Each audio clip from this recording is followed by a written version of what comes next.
Pour lancer ce live, les amis, on va tester un truc déjà. Je sais pas si ça va bien marcher avec ces deux petits micros. Normalement, oui. Vous allez nous dire si vous nous entendez. Et on avait envie de parler d'hypersensibilité et de gestion émotionnelle, de mauvaise ou de bonne gestion émotionnelle qui nous amène à vivre des grandes émotions dans nos accompagnements, dans notre entreprise. Et on a ce parcours-là et c'est en résonance aussi avec ce que je lis, ce que j'entends, des échanges que j'ai avec des personnes de mon audience. Et les amis, j'entends beaucoup de choses qui pour moi ne sont pas au service, à votre service si vous voulez développer votre activité. Donc le but c'est de vous apporter ce point de vue-là. Alors comme toujours, si ça vient gratter, c'est que c'est au bon endroit. Vous êtes des merveilleux cadeaux de la vie, mais il y a des égos qui se planquent et qui vous empêchent d'atteindre les espaces de votre identité la plus puissante. Et donc notre but c'est de vous aider, et c'est ce qu'on fait dans Réveiller, à aller vers ça. Donc le principe de ce petit live, c'est de venir un peu parler de c'est quoi l'hypersensibilité? Est-ce qu'en fait c'est pas juste une mauvaise gestion émotionnelle et par quoi moi je suis passé, par quoi Eugénie est passée, et également comment ça vous dessert ou ça vous sert dans votre activité. Est-ce que tu as quelque chose déjà à partager, Eugénie, pour cette introduction? Très belle introduction, Julien. Non, mais c'est intéressant, je trouve ce petit format en direct un petit peu de façon aléatoire pendant la journée parce que vous communiquez beaucoup avec nous. Vous échangez beaucoup avec nous et tous les jours, on pourrait faire un beau direct sur un sujet, au moins un sujet en particulier, sur quelque chose qu'on a entendu dans la journée, les amis. Donc là, on réagit vraiment à chaud par rapport à quelque chose, un échange que Julien a eu ce matin et qui nous fait du coup nous interroger parce que comme le disait Julien, vous êtes au service, mais on est au service également. Donc les Anglais diraient "Don't shoot the messenger". Vous avez ça en français aussi? Ne tire pas sur le messager? On tire pas sur l'ambulance, on Ah oui, dirait. enfin on dit ça. Oui, non, mais on dit ça aussi, hein, ne pas tirer sur le messager parce que c'est pas la. Oui, oui. Parce que l'idée c'est que on transmet un message avec peut-être des pistes de réflexion et si ça vient vous gratter, c'est ok, mais c'est pas de notre faute. C'est pas, on fait pas ça pour venir vous gratter. Vous voyez, c'est pas le but. Le but c'est de transmettre un message et voir si ça fait résonner quelque chose en vous qui vous fait, peut-être ouvrir vos perspectives, voir les choses sous un angle différent et du coup vous fait avancer. Si ça vous fait pas avancer, c'est super. Faites un truc plus intéressant que de nous écouter. Mais je pense que sur ce sujet de l'hypersensibilité, on est bien là. On a un bon sujet. Moi, j'en entends beaucoup parler et puis ça fait longtemps que j'en entends parler parce que ça fait longtemps que je travaille dans le milieu du mieux-être et du bien-être. Et quand on veut concilier hypersensibilité et travail, notamment travail d'accompagnement où on est en contact avec les gens, donc avec une masse de gens, donc avec un groupe, ça peut être un problème si c'est pas bien géré. Tout à fait. Merci aux personnes qui viennent d'arriver de nous dire si vous nous entendez bien avec ces deux micros. Dites-nous juste, coucou Margot, et si ça marche bien le fait de s'enregistrer comme ça. On teste pour la première fois. Alors, le but chez Juno, dans Réveiller et dans les personnes qu'on accompagne, parce que Jenny est mentor aussi dans la team, elle a aussi son programme Colère, elle vous en parlera après. Merci beaucoup Seba.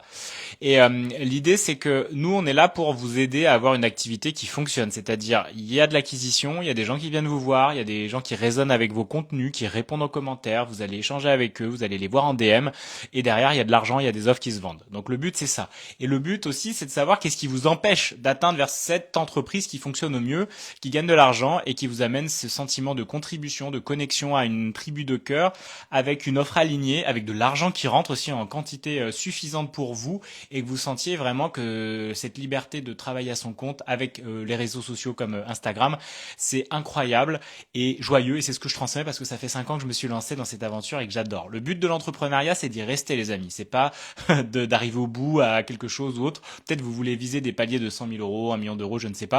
Le but, c'est de rester dans une entreprise et comment on reste, c'est parce qu'on apporte de la valeur au monde et qu'on accompagne bien. Et pour bien accompagner, il faut aussi travailler sur la personne parce que dans les métiers de l'accompagnement, du bien-être, tous ces coachs qui se lancent et compagnie, aujourd'hui, il y en a de plus en plus. C'est des êtres humains qui ont besoin de travailler sur eux-mêmes parce que vous allez être confrontés à des clients, à des stress, avec l'argent, avec la discipline, avec les compétences, avec votre légitimité. Et tout ça, plus vous prenez soin de ça, plus vous allez devenir des bons accompagnants et en miroir, vous allez avoir beaucoup d'argent qui rentre dans votre activité et vous allez sentir quelque chose qui s'ancre. Et ce côté de ce que moi j'ai entendu dernièrement, c'était je suis hypersensible, donc j'ai du mal à travailler avec le groupe parce que nous on accompagne en groupe. Et que il y a aussi l'idée de je capte beaucoup des autres. Et ça pour moi, les amis, c'est une croyance qu'on peut dégommer aujourd'hui parce que dans mon expérience propre, j'avais aussi ce sentiment de vraiment capter les énergies, de devoir me protéger de l'autre. Et si je veux me protéger de l'autre, en fait, je suis en train d'envoyer le message que non, viens pas trop dans mon univers, tu es dangereux pour moi. Parce que quoi, en miroir, je ne suis pas assez solide dans mes fondations et dans les frontières que je pose.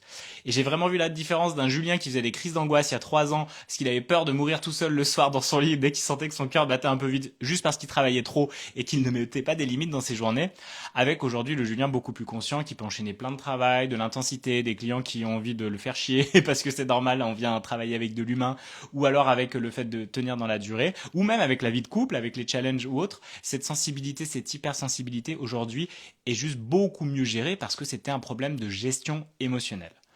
Tu peux me dire, Eugénie, comment tu réagis à ça déjà? Sinon, je peux dérouler pendant 3 heures. C'était un gros déroulé, les amis.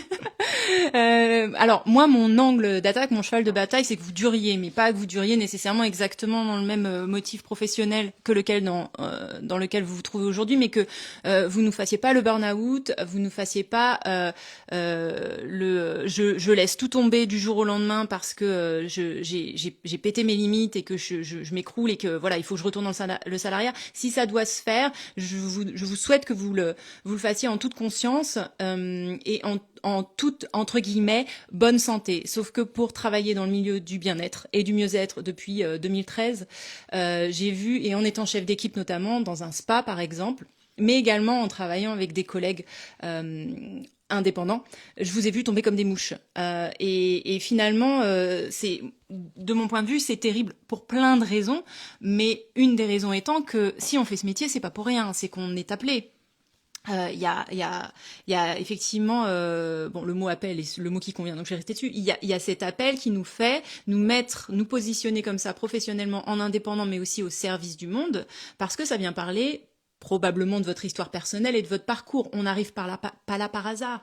Et donc la légitimité que vous avez à vous positionner en tant qu'accompagnant ou coach ou mentor est finalement complètement engloutie par les problématiques de gestion émotionnelle qui font que vous durez 3 ans, 5 ans max, et après vous disparaissez du paysage. Et ça, c'est trop dommage. Je vous raconte pas le nombre de collègues qui ne sont plus dans le métier aujourd'hui que j'avais à l'époque et qui étaient brillantes. Vous voyez, moi, mon but, c'est que on arrive tous et toutes à travailler dans des bonnes conditions. Alors, ça parle d'argent évidemment, de combien on se fait rémunérer, de comment on organise ses journées, comment on répartit le pro, le perso, mais ça parle principalement, les amis, d'émotionnel. Et ça commence avec nous.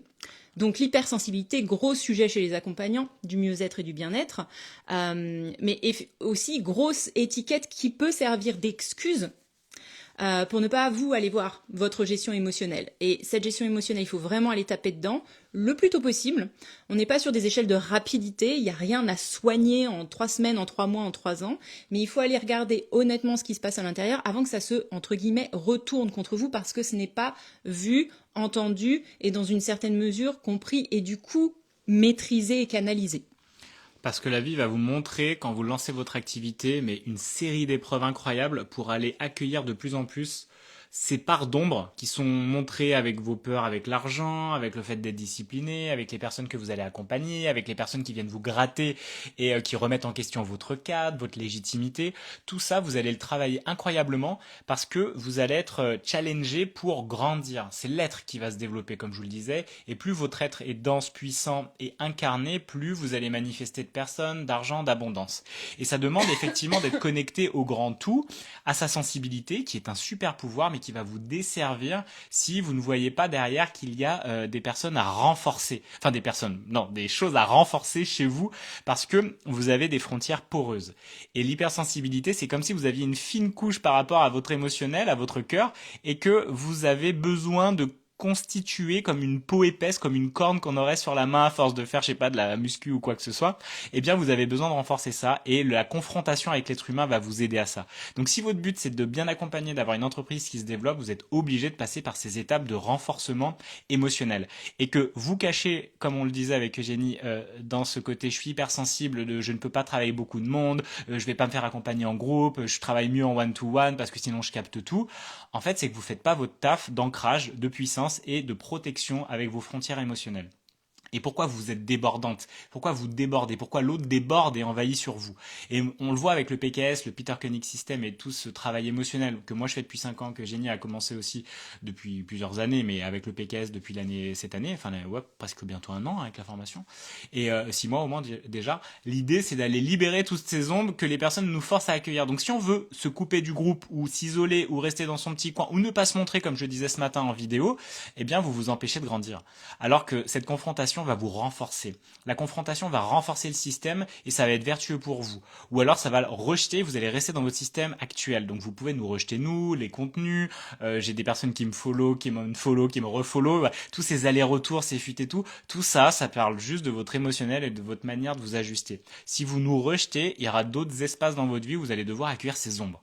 Et cette hypersensibilité, comme le disait Eugénie, ça peut être une grosse excuse pour ne pas faire ce travail-là, qui demande juste de l'humilité, de se dire je flippe quand je suis en groupe parce que je me sens pas prendre ma place, j'ai peur d'être vulnérable, j'ai peur de montrer mes émotions. Et nous, dans nos espaces de coaching, on va aussi vous confronter à des choses qu'on entend, que votre ego partage en masque, mais derrière il y a une vérité. Et ça peut être hyper confrontant parce qu'on a honte, on se sent humilié devant le groupe ou autre. Alors que nous, on vous voit comme des merveilleux cadeaux de la vie et quand vous nous payez, c'est pour être au service de la transformation de viens, on renforce cette gestion émotionnelle, viens, on se muscle l'émotion pour que derrière vous puissiez avancer tranquillement.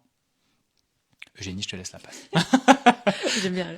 Il déroule tout le truc, après, vas-y, prends le relais. Qu'est-ce que je peux ajouter à ça? Oui, l'avantage du groupe bienveillant, du groupe de coaching bienveillant, c'est que vous vous retrouvez dans des espaces où vous pouvez, et c'est encouragé, être vulnérable, vous mettre à nu, partager des problématiques qui vous font peur, qui vous font honte, qui vous font pleurer, qui vous font bégayer, et vous rééduquez votre système à voir que le groupe n'est pas après vous. Le groupe n'utilise pas cette faille, ce motif d'incompréhension, ce questionnement, pendant que vous jugez, que vous vous trouvez un petit peu trop bête, un petit peu illégitime. Le groupe vous observe et ne vous renvoie rien de négatif en fait. Vous pouvez sereinement, en sécurité, mais c'est pas toujours vécu comme ça, explorer ces espaces d'ombre et donc renforcer votre système parce qu'on vient pas après vous après. Il n'y a pas de punition à s'être ouvert, avoir posé la question, avoir reçu une réponse et peut-être une réponse qui vous plaît pas d'ailleurs. Donc, suivi par des arguments, des contre-arguments, une conversation en fait. Ça, forcément, ça vous solidifie pour après faire exactement la même chose face au client. Parce que le client chiant, surtout si vous réussissez à avoir...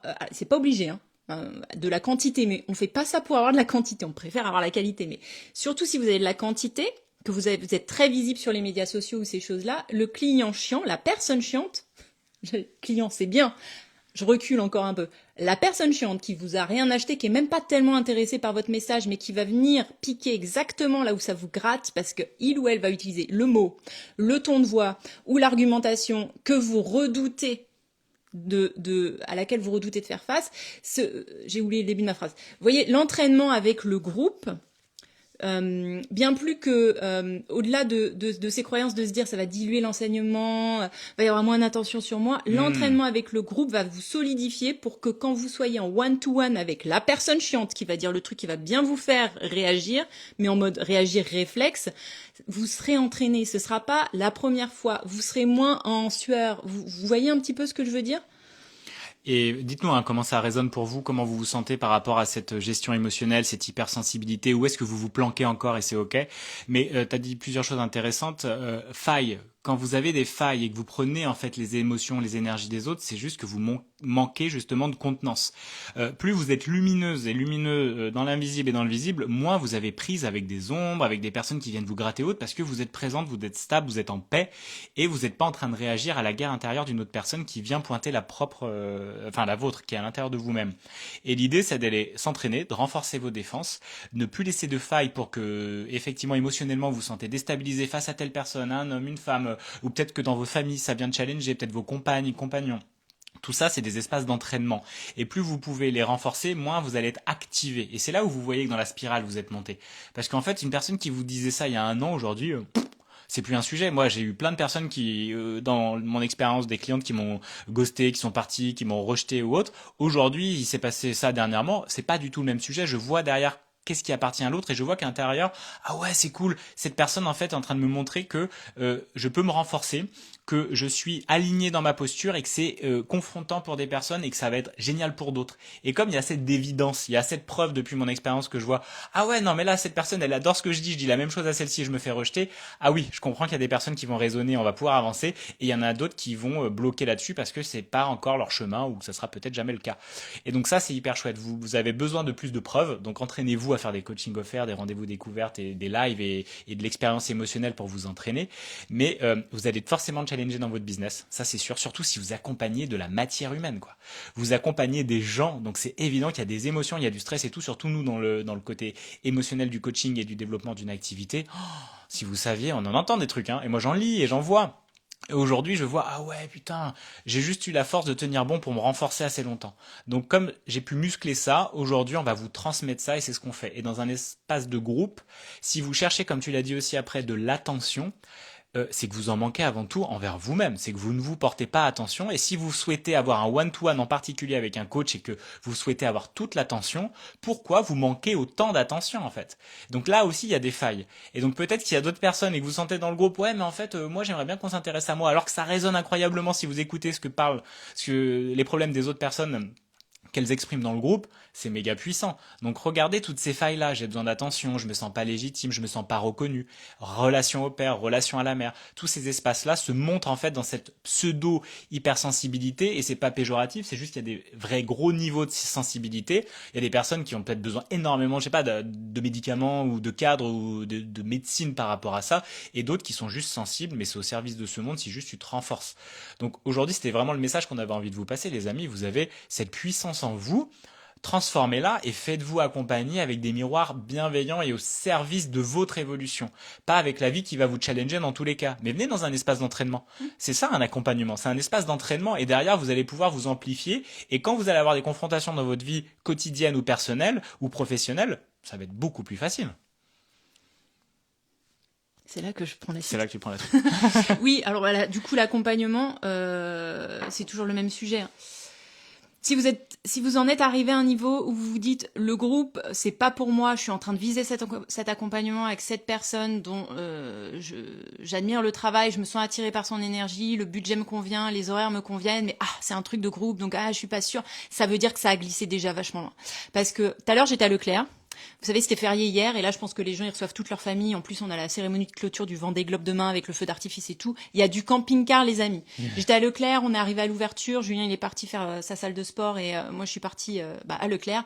Mais j'y vais pas souvent, les amis, mais les hypersensibles, là, c'est pas possible. C'est-à-dire qu'il y a du monde, il y a du bruit, il y a de la lumière, il y a des caddies, il y a des objets partout, avec 150 milliers d'exemplaires. Je me faisais la remarque, je me disais, mais c'est incroyable, quoi. Ça, pour les hypersensibles, c'est ingérable. Je comprends que les gens fassent de plus en plus leurs courses en ligne, ce qui est notre cas aussi, à part quand on va à la Biocop, et que des fois, sortir, c'est juste pas possible. Il y a des jours, c'est pas possible. Si tu sais que c'est un jour, un lendemain de jour férié, et tout le monde va aller acheter le rôti de bœuf, j'entendais les gens parler. On était tellement proches dans le magasin les uns des autres que j'entendais toutes les conversations autour de moi. Ça, d'accord, les amis. Mais par contre, si votre hypersensibilité a glissé jusqu'au niveau du mais je sais pas si je peux faire cet accompagnement parce qu'un groupe de 10 personnes quand même en visio, donc petite distance, depuis chez moi, avec mon chat, ma tasse de thé, ma couverture doudou et 2 heures tranquille par semaine, c'est trop. Les amis, si vous êtes dans l'accompagnement, vous allez avoir des soucis sur la longueur de votre carrière professionnelle. C'est obligé parce que si vous n'arrivez pas à encaisser l'intensité dans ce contexte-là, comment vous allez faire avec une clientèle, une patientèle, quoi. Ça va... Et puis sur les années, c'est ce qu'on vous souhaite, puisque c'est ce que vous vous souhaitez aussi. Ça va pas être possible, les amis. Donc voyez le signe annonciateur que soit c'est une excuse que vous vous racontez, et auquel cas vous passer de l'autre côté parce que c'est une excuse et c'est facile, soit c'est une vraie grosse problématique, vraiment sincère, et là, il faut vous faire accompagner sur le sujet tout de suite, avant même d'envisager d'aller ou de retourner dans l'accompagnement ou de continuer, parce que ça, c'est sûr que c'est l'implosion au bout du chemin. Et le bout du chemin, c'est pas nécessairement dans 10 ans, les amis, dans ce contexte-là. Donc, le plus tôt pour se faire accompagner sur ce sujet sera le mieux. Et en fait, moi, je me rappelais à des moments, tu vois, avec cette sensibilité que j'avais, où à un moment, j'étais vraiment en train de j'étais en train de muter d'un système à un autre. Et j'avais des amis d'enfance, alors que moi, j'ai fait beaucoup de soirées, beaucoup d'événements, il y a beaucoup de bruit, alcool et compagnie, ça m'a jamais posé de problème. Parce qu'il y avait comme une couche qui me protégeait. Et en fait, quand j'ai commencé à travailler sur mon chemin émotionnel, à m'ouvrir beaucoup plus, à ouvrir mon espace du cœur, j'ai senti beaucoup de sensibilité. Et j'ai des amis là d'enfance, ils étaient venus sur l'Orient, on était dans un bar, je pouvais pas rester. parce que la musique était forte, parce que je me sentais attaqué et agressé de partout. Je disais, ah, mais c'est pas possible et tout. Pour moi, il y avait une espèce de, ah non, maintenant c'est mort, c'est plus pour moi. Ça, ce truc-là, tout le monde m'agresse, je me sens pas bien, donc j'étais en rejet de ça. J'ai essayé tout le monde et je faisais ma grosse drama queen. Et j'ai vu qu'en fait, en continuant, j'ai pu renforcer et libérer plein de choses émotionnellement, et j'ai vu à quel point c'était juste que je manquais d'ancrage, que tout venait m'activer parce qu'en fait, j'exprimais pas les choses, je mettais pas mes frontières, je subissais plutôt que je lidais. Et j'ai vu à quel point ça a évolué, et qu'aujourd'hui, bah tu vois, on a fait la dernière fois l'anniversaire de Violette, c'était incroyable d'intensité. Bah dans ces espaces, je reviens à mon centre et je sais que j'ai toujours une sphère autour de moi que je peux créer, une bulle de protection, et qu'en fait, je peux rester toujours là présent et plus activé parce que je fais le travail émotionnel, parce que je fais du PKS, et que ça, j'ai vraiment vu la différence. Donc des gens qui vont me faire chier sur la route, des personnes qui s'engueulent, des machins. La dernière fois, j'en parlais, j'ai fait un coaching alors qu'il y a deux personnes qui se battaient dans un bar, et en fait, c'était trop chouette de voir à quel point on peut garder dans ces espaces de haute intensité le centre. Et je suis assez fasciné par les militaires et les commandos et toutes ces opérations-là, parce qu'eux, ils vivent dans des espaces de tellement haute intensité, mais ils arrivent à garder le centre, la mission, le but, on y va. Et comme moi, la mission dans un espace de coaching, bah, c'est de vous coacher, de vous aider à avancer chaque séance ou alors chaque rendez-vous de groupe. Eh bien, on oublie ce qui se passe autour et on peut s'entraîner au fur et à mesure à garder ce centre. Et ça, c'est un entraînement. Et je pensais pas du tout que c'était accessible. Et c'est pour ça qu'aujourd'hui, si vous voyez que vous racontez un petit peu des histoires, bah venez vous entraîner. N'ayez pas peur de vous confronter à ça. Et il y a plein d'espaces où moi je me suis fait coacher en direct, je me suis fait coacher par des personnes à la Margot Klein et compagnie. C'était confrontant. Géro et Anissa, on a vécu un espace de grande transformation. Mais une fois qu'on a connu ça, ça va, j'ai de la place. Je suis pas mort quand j'ai fait ça. J'ai transmuté quelque chose. Et ben du coup, je peux avancer avec beaucoup plus de calme. Donc c'est pour ça que pour moi, la clé, c'est de s'y confronter. Plus vous allez fuir ces espaces où en fait il y a de l'intensité émotionnelle par peur d'être imbibé, d'être déstabilisé ou autre, plus vous allez faire grandir en fait cette instabilité. Alors que si vous vous y confrontez avec trouver le bon dosage, si vous avez vraiment des problématiques de sensibilité, montez les marches pas à pas, tranquillement, vous allez voir que vous allez vous renforcer. Et nous, notre but, c'est ça, parce que c'est à la clé, quand vous accompagnez et que vous venez avec nous dans Réveiller, c'est que vous allez gagner de l'argent, vous allez vendre des offres avec beaucoup plus de transformation, beaucoup plus de valeur, vous allez être le cœur ouvert dans l'énergie aussi, donc les gens vont arriver. Et quand il y a des gens qui viennent pour vous, il y a aussi des gens qui vont venir vous faire chier, et c'est ok. Donc vous allez apprendre à poser vos frontières et puis être activé par le commentaire un peu relou, la personne qui vous dit « Ouais, mais c'est n'importe quoi ce que tu me dis. Non, ça, on n'a pas le droit d'utiliser mantra, comme tu avais reçu toi, Eugénie. » Tous ces espaces-là, vous allez regarder ça avec un sourire, avec un jeu, et ça va vous faire marrer plutôt que ça va vous activer à vous dire, comme on l'a vu plein de fois, des personnes qui ne communiquent plus, qui s'arrêtent pendant 1 mois, 3 mois, plus du tout ouvrir la boutique Instagram parce qu'elles ont été activées par un pauvre message, ou une personne, comme on a entendu la dernière fois là dans le Marais Poitevin, qui a décidé d'arrêter sa première retraite parce qu'une personne avait dit, ah non, bah moi, par rapport à toutes les retraites que j'ai fait, c'est pas ouf et tout. Elle a subi cette seule personne qui l'a critiquée, elle a tout fermé. Elle a refermé son envie de continuer alors qu'elle faisait des choses différemment et que c'était le test de l'univers. Vas-y, on va te mettre une personne bien relou pour voir si tu tiens vraiment à ton projet. Ah bah non, t'as déjà abandonné. Mais comment ça? Et une personne qui me disait aussi en échange, ah bah j'ai fait un live mais c'était pas ouf, j'ai pas beaucoup aimé donc j'ai pas continué. Bah oui, mais tu l'as fait une fois. Imagine un enfant qui met plus de 2000 fois avant de marcher, il est tombé la première fois, il a dit stop, j'arrête quoi. Imagine tu commences à conduire une voiture, tu dis ah stop, non c'est mort. Au bout de 10 minutes t'as arrêté, tu conduis plus jamais. Bah c'est normal. C'est qu'après que le plaisir il arrive, parce que justement t'as passé la grosse montagne. Donc c'est la même chose pour vos accompagnements et votre sensibilité quoi. Ça va pas vous désensibiliser. Non, au contraire. Maintenir ça bien clair aussi. C'est pas vous allez pas couper avec quelque chose qui fait votre essence et votre façon de recevoir les choses. Par contre, vous allez juste prendre de la distance. C'est-à-dire que moi aujourd'hui, en n'importe quelle situation où je suis un peu critiquée, où je suis un peu rejetée ou complètement rejetée même, j'arrive à voir l'ancienne version de moi et la façon dont elle aurait réagi. Je peux me faire le parcours parce que je prends de la distance et mentalement j'arrive à voir ce que émotionnellement j'aurais fait comme parcours avec les pensées qui tournent en boucle et le soir sous la douche j'y pense encore et j'ai eu que ça dans la tête et j'ai pas pu travailler et je vois le parcours mais je le subis plus parce que maintenant j'ai le choix. Je peux effectivement aller dans ce parcours que je connais bien et je suis un petit peu en dehors. Les options, elles sont devant moi. Ou je peux juste prendre l'information pour ce qu'elle me donne. Effectivement, sur cet exemple où j'avais utilisé le mot mantra en dehors du contexte où il était censé être utilisé pour quelqu'un d'autre qui m'a fait un pavé comme as pour bien m'expliquer que c'était pas ok. J'ai lu et en vrai, les gens, ça m'a fait des choses, mais ça m'a pas ça m'a pas réinflammé, je l'ai pas pris personnellement, ça m'a surpris, du coup j'étais vachement contente, j'étais oh, mais c'est fou parce qu'en fait c'est léger, c'est léger dans ma tête, pas parce que je trouve que ce que la personne dit ça n'a pas de valeur ou c'est pas intéressant ou je vais rien en retirer, c'est pas ça que je me dis. Tu vois, c'est pas de la désensibilisation et je m'en fous ou juste je me moque de la personne, pas du tout. Je prends le message pour ce qu'il est. Un message. C'est pas obligé de venir secouer toute ma réalité et ma conception de qui je suis et de ma légitimité à faire ce que j'estime être capable de faire éthiquement, on va dire. Vous voyez ? Et c'est ce qu'on vous souhaite aussi quand on vous trouve dans ces espaces où on vous voit, et encore une fois, on voit pas à 100% tous les messages, on n'est pas Dieu, on a nos filtres aussi, on est sur le chemin comme vous, mais quand on vous voit, vous racontez des histoires, et l'hypersensibilité peut être une petite cachette, et vous en avez plein d'autres, hein. Aujourd'hui c'est l'hypersensibilité, mais ne vous inquiétez pas, il y aura d'autres lives sur d'autres sujets. Qu'est-ce que vous voulez qu'on fasse, à part honnêtement vous dire, alors là, attention, grosse excuse. Pour certains d'entre vous, ça va très mal passer ce jour-là, et vous pouvez nous rejeter, et ça nous est arrivé, encore très récemment.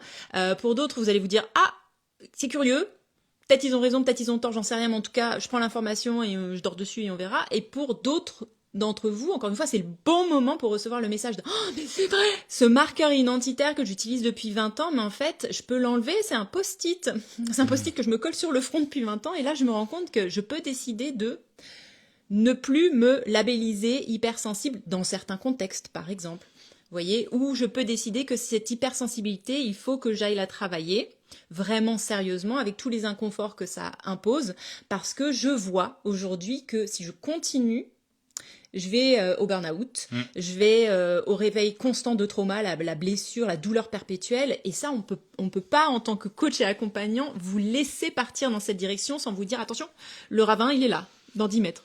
On est obligé de vous le dire, sinon on n'est pas là pour les bonnes raisons, les amis.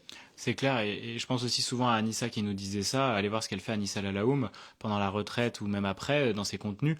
Il y a l'idée de, les amis, vous nourrissez cette histoire-là en permanence, je suis hypersensible, j'envoie de l'énergie dans cette direction, je suis tout le temps en train de nourrir la victime, au lieu de voir en fait la réalité et le problème pour le transformer et le transmuter. Mais c'est aussi facile pour l'ego de pas du tout lâcher cette identité-là, ça vous protège, ça vous évite d'aller dans d'autres espaces, ça vous évite d'être dans cette puissance que vous voulez incarner et de faire cette entreprise un succès, quoi.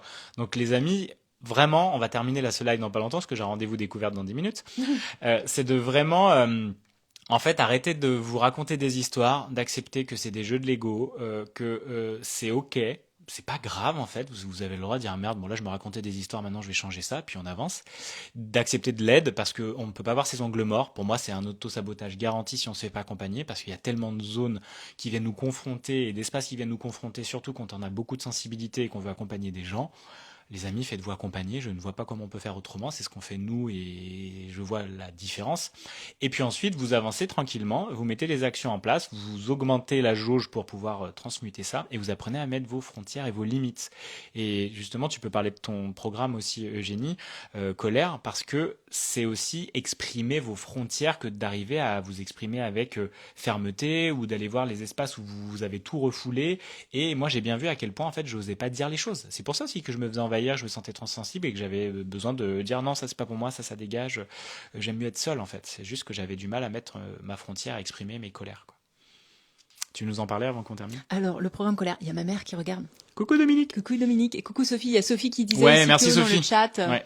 Rien que le temps que cette personne a pris pour t'écrire, je trouve ça tragique pour elle. Effectivement, c'était un gros pavé. Et je trouve ça vachement sain. Quand je lisais ce qu'elle me disait, il y avait effectivement, j'intégrais les informations et en même temps, je me disais, ce serait tellement bien si elle venait faire une séance PKS et on travaillerait sur les problèmes les mémoires de colonialisme ou des choses comme ça, vous voyez, parce que souvent dans le discours, on reconnaît quand même des gros éléments culturels aussi. Et c'est ok, on n'est pas là, vous voyez, il faut reconnaître les parcours ethnique de chacun également et peut-être des mémoires selon comment vous positionnez par rapport à ça également, des mémoires transgénérationnelles ou de réincarnation, c'est un autre sujet de live. Colère, mon programme de 21 jours commence le 27 mai. J'en parle sur ma page Instagram, j'en parle sur mes stories. Vous avez tous les jours le lien vers la page d'information si vous voulez y avoir accès et en savoir plus. Mais colère, je l'ai développé parce que je me suis rendu compte que la colère était un vrai sujet. Et que, quand je dis colère, vous vous imaginez le truc qui explose et qui brûle tout sur son passage. Et c'est un visage de la colère, mais il y en a d'autres. Notamment la colère refoulée, et puis l'entre-deux, la colère qui bouge mais qui est quand même pas en surface, elle est en dessous, c'est la colère qui vraiment vous empoisonne, c'est la colère vicieuse, les mots méchants dans le dos des personnes, le ressentiment, la rancune, la rancœur, le désir de vengeance, voilà. Les critiques en permanence. Et je me suis rendu compte, notamment depuis que je suis dans l'espace de réveiller et que je coach sur cet espace-là, que l'espace dans lequel vit votre colère est aussi l'espace dans lequel vit votre capacité à vous incarner sainement, à poser vos frontières, à poser votre nom, à contrôler ce qui rentre et ce qui sort, et à notamment faire sortir votre force créatrice et votre puissance. Si vous êtes déconnecté de votre colère, vous ne créez pas. Ou vous tournez en rond et vous faites beaucoup de mouvements, mais vous n'êtes pas en action. Ça, c'est le visage de la colère numéro 2 aussi, qui arrivera en semaine numéro 2 sur mes 3 semaines, où il y a beaucoup de mouvements, et oui, mais j'ai de la colère et elle sort, puisque regarde, je peux en parler, oui, mais c'est une colère qui ne s'adresse pas au bon sujet et qui t'épuise et qui t'empoisonne. Donc pareil, il faut sortir de ces schémas-là et trouver les curseurs où on peut positionner sainement sa colère. Et à partir de là, elle devient vertueuse et vous vous reconnectez tout un pan de votre incarnation qui vous permet d'être aligné, d'être structuré, d'être respecté et de ne plus avoir peur d'être vu puisque vous ne vous sentez plus en capacité d'être envahi. Ça commence le 27 mai. Donc on travaille, vous l'aurez vu, ça s'appelle colère, mais on travaille pas que sur la colère, on va aller chercher les archétypes des furies qui vont nous accompagner pendant 3 semaines et qui vont venir nous aider à rééquilibrer tous ces espaces où vous vous sentez déconnecté ou explosif ou empoisonné. J'ai tout dit ? Oui, t'as tout dit, c'est parfait, c'est très très bien présenté. Allez voir son compte Instagram, Eugénie_Couture, Ouais. c'est ça. Et puis de notre côté, moi c'est réveillé, c'est l'accompagnement de 3 mois en starter ou en premium si vous voulez avancer aussi avec du one-to-one, parce qu'on a besoin aussi de l'échange en one-to-one pour aller en profondeur, mais c'est avant tout du groupe réveillé. Et l'idée c'est de vous aider à vous renforcer émotionnellement, à lever toutes vos croyances limitantes avec l'argent et à développer une offre d'accompagnement premium qui défonce tout et que vous soyez experte et reconnu dans votre domaine et que vous le montrez et que vous rencontrez des gens et que vous ensuite vous développiez votre abondance avec aisance, mais ça demande plein de petits efforts réguliers et d'aller libérer surtout ce qui vous empêche d'être cette pleine personne puissante dans le visible et l'invisible énormément, parce que si vous ouvrez pas en grand votre chakra du cœur et votre capacité à être dans l'abondance, vous ne pourrez pas manifester ça dans votre réalité matérielle. Et Sophie qui nous dit t'es invité Eugénie à en parler sur mon podcast, envoie-moi un DM, bisous. Ouh, trop bien. Je vais le faire, Sophie. Et oui, très très bien. Donc merci tout le monde. Je pense qu'on va en faire plus régulièrement des petits lives à 2 comme ça parce que c'est très ludique et très chouette. Puis on a tellement de sujets qui nous activent qu'on a envie d'en parler. C'est que vous, encore une fois, merci vous, à vous. Oui. On n'a pas besoin de réfléchir en vrai. On n'a pas besoin de réfléchir.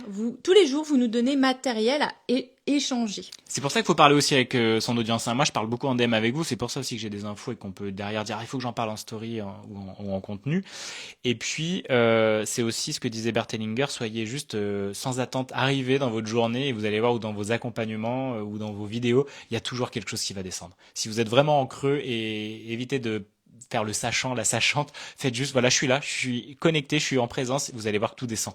C'est très puissant et regarde, on n'a rien préparé, c'est descendu et c'était juste naturel. Donc faites ça, faites du live, ça vend, c'est incroyable et ça monte votre expertise et ça renforce votre émotionnel. Merci tout le monde. Ouais. Merci tout le monde. On vient de sortir notre dernier épisode de podcast, l'astro-coaching de mai. Alors même si vous n'êtes pas dans l'astrologie, je pense que ça vaut le coup qu'ils aillent écouter quand même l'épisode de ce mois-ci parce qu'on fait toujours un parallèle entre l'astrologie, c'est plutôt moi, et le business, c'est plutôt Julien. Le dernier épisode dure 1h30, mais on vous parle des grandes tendances de mai et on a des bons sujets qui ressortent encore ce mois-ci. Donc il est disponible sur YouTube. YouTube et Spotify maintenant. Et Spotify. Tu vas le mettre ailleurs aussi ? Non, ça reste sur, il est sur Deezer, il est sur Apple Podcast, les classiques quoi. Ouais. Mais The Pop and Love Chronicles, c'est la chaîne et vous allez écouter l'astro-coaching. Mais regardez dans nos Linktree ou en story. Salut tout le monde. Bonne journée à vous. Merci. Bisous. Ciao.